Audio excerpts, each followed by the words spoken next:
Halo, selamat datang kembali. Hari ini kita mau bahas lebih dalam nih, pakai materi yang Anda berikan. Bab 3 dari bukunya Geoffrey Moore, Zone to Win. Fokus kita spesifik ke zona kinerja atau the performance zone. Kita mau coba gali nih, gimana sih perusahaan yang udah mapan itu ngelola mesin utamanya, apalagi pas ada guncangan disrupsi gitu ya kan? Dan apa artinya ini buat Anda? Oke, mari kita bedah ini. Jadi, zona kinerja ini intinya apa sih sebenarnya? Oke, jadi bayangin aja ini kayak ruang mesin utama perusahaan Anda. Gitu loh, tempat bisnis yang udah stabil, modelnya udah terbukti jalan. Nah, disinilah sebagian besar pendapatan, sering banget di atas 90%, dan mungkin lebih dari 100% laba itu dihasilkan. Fokus utamanya ya pendapatan material. Betul. Isinya ya tim yang bikin produk yang Anda jual dan tim yang ngejual produk yang Anda buat. Tujuannya simpel, capai target tiap kuartal. Gitu aja. Jadi ini bukan tempat buat coba-coba hal baru yang radikal gitu ya. Lebih ke eksekusi. Tepat sekali. Ini udah kayak jalan utamanya bisnis, bukan lagi pasar yang baru dirintis. Jadi ukurannya ya rasio finansial, fokusnya di Horizon 1, hasil di tahun fiskal yang lagi jalan ini. Oke, paham. Nah terus gimana ngelolanya? Tadi disebut soal tata kelola pakai matriks ya. Nah, iya. Yang menarik di sini itu model tata kelolanya. Moore nyebutnya matriks kinerja. Ini semacam kerangka organisasi buat ngelola portofolio bisnis yang udah mapan tadi. Jadi bayangin ada tabel gitu ya. Barisnya itu lini-lini bisnis utama Anda, kolomnya itu saluran penjualan utama Anda. Harus yang utama ya berarti. Harus. Kuncinya itu skala. Baik lini bisnis maupun saluran penjualan, masing-masing harus nyumbang minimal 10% dari total pendapatan perusahaan. Harus signifikan. Wah, 10% ya batasannya? Kenapa harus segitu? Biar fokus. Kalau di bawah itu, mending jangan dimasakin matriks ini. Bisa-bisa malah ganggu fokus ke mesin uang yang utama tadi.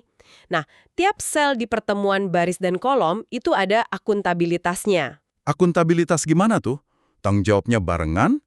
Antara bos lini bisnis sama bos saluran penjualan. Mereka sama-sama tanggung jawab buat metrik di sel itu. Pesanan, pendapatan, sampai margin kontribusi. Ada ritmenya juga, ketat banget. Mulai dari rencana tahunan, terus tinjauan per kuartal, cek status bulanan pakai warna merah kuning hijau, sampai komitmen mingguan. Biar masalah cepat ketahuan gitu loh. Kedengerannya disiplin banget ya. Terus, yang di bawah 10% tadi gimana nasibnya? Ya itu, harus dikeluarin dari matriks utama. Pilihannya antara dipindah ke zona inkubasi buat dikembangin lagi, atau kalau udah cukup matang tapi skalanya kecil, ya digabung aja sama unit lain. Pokoknya jangan ganggu matriks kinerja. Oke, matriks ini berarti buat jaga kestabilan mesin utama ya. Nah, tapi kan bisnis mesti tumbuh juga. Gimana kalau kita mau main menyerang? Maksudnya nambahin bisnis baru ke matriks ini. Kayaknya di sini nih bagian yang sangat menarik. Betul. Tujuannya kan masukin satu lini bisnis baru, biasanya dari zona transformasi, jadi baris baru di matriks. Dan ini, wah, tekanannya luar biasa. Kenapa tuh tekanannya? Kan nambah pendapatan. Iya, tapi Anda minta tim yang ada, yang udah diukur pakai target kuartalan mereka yang ketat itu, buat ikut ngedukung anak baru ini. Padahal anak baru ini awalnya mungkin belum efisien, malah nyedot sumber daya. Nah, disinilah pemimpin diuji. Ah, iya, kebayang konfliknya. Dan Moore punya pandangan keras soal ini kan? Benar, dia bilang pas ada serangan disrupsi atau peluang transformasi besar, Anda harus prioritasin nyelesain transformasi itu. Titik. Bahkan kalau target jangka pendek jadi korban. Waduh. Iya, logikanya gini. Kehilangan momentum gelombang disrupsi itu bisa fatal buat jangka panjang. Kesempatan nggak datang dua kali. Sementara kalau target kuartalan meleset dikit, ya sakit sih, tapi biasanya masih bisa diperbaiki. Dia pakai analogi liga olahraga juga kan ya? Persis. Kayak liga olahraga yang maksa tim lama ngelepas pemain bintangnya buat tim ekspansi baru. Demi masa depan liga yang lebih besar. Nah, cara praktisnya di perusahaan gimana? Salah satunya, alihkan tim professional services internal Anda. Maksudnya gimana tuh dialihkan? Ya, suruh mereka fokus bantu proyek transformasi ini. Walau mungkin target pendapatan tim services itu sendiri jadi agak dikorbanin sementara. Terus metrik sukses buat para pemimpin juga harus diubah. Diubah gimana? target lama mungkin perlu disesuaikan. Terus bikin target baru buat bisnis baru ini. Fokusnya bukan cuma profit awal, tapi lebih ke kecepatan adopsi di pasar, dapetin pangsa pasar gitu. Oke, itu kalau kita nyerang. Sekarang gimana kalau kita yang diserang? Disrupsi. Main bertahan di zona kinerja ini gimana caranya? Nah, ini juga penting banget. Gimana cara melindungi benteng kita, ya kan? Ada beberapa prinsip kunci nih dari Moore. Pertama, dan ini paling dasar, jangan pernah coba mendisrupsi diri sendiri dari dalam zona kinerja. Loh kenapa? Bukannya harus inovatif? Inovatif iya, tapi tugas utama zona kinerja itu melindungi basis pelanggan dan pendapatan yang udah ada. Itu aset inti, jangan diobrak-abrik dari dalam. Masuk akal sih. Terus gimana dong hadapi disruption ya? Nah, prinsip kedua, fokuskan inovasi R&D internal Anda itu buat netralisasi, bukan buat ngalahin si disruptor secara langsung.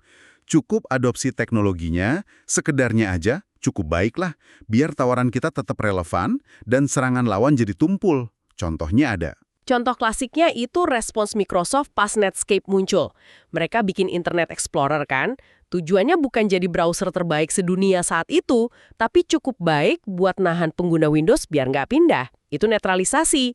Terus prinsip ketiga, manfaatin aset dari zona inkubasi kalau ada yang relevan. Ambil teknologi dari proyek eksperimen, terus tempelin ke produk mapan Anda. Kasih tendangan paruh baya gitu istilahnya. Oh, jadi kayak upgrade gitu ya, pakai teknologi baru dari inkubasi? Iya, meskipun mungkin itu artinya proyek inkubasinya jadi dikorbanin dan bisa nimbulin utang teknis dikit, tapi secara strategis bisa sangat berguna buat pertahanan.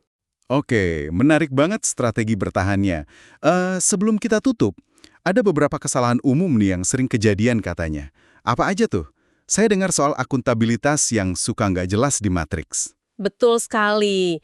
Kadang tim penjualan cuma ditarget total kolomnya aja, bukan per produk di tiap sel. Nah, ini salah. Perbaikannya ya wajibkan akuntabilitas sampai level sel. Harus detail. Oke, itu satu. Ada lagi? Masukin unit bisnis yang skalanya masih kecil, di bawah 10% itu, ke dalam matriks kinerja utama. Ini juga jangan. Unit kecil gitu tempatnya ya diinkubasi, atau digabung sampai skalanya cukup.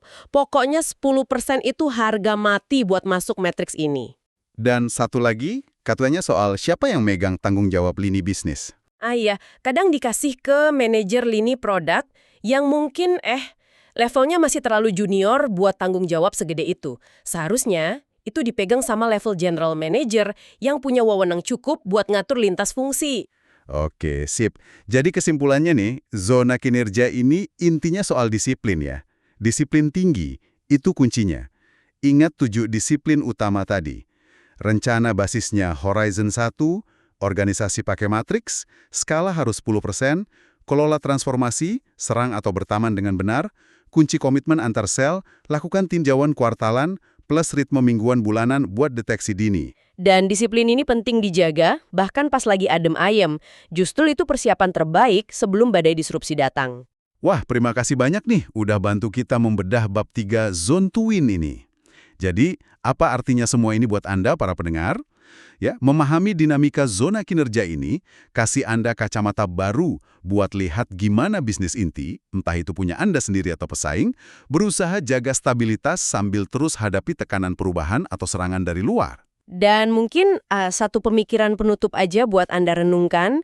Gini, kita tahu kan tekanan internal di zona kinerja itu kuat banget buat selalu capai target finansial jangka pendek. Selalu itu. Nah pertanyaannya, gimana caranya seorang pemimpin bisa secara realistis ya menciptakan rasa aman psikologis dan juga struktur insentif yang pas biar tim itu benar-benar mau dan bisa memprioritaskan transformasi saat memang dibutuhkan, bukan cuma jadi omongan doang gitu. Pertanyaan bagus banget itu buat kita pikirin lebih lanjut. Oke, sampai di sini dulu pembahasan mendalam kita kali ini. Sampai jumpa lagi.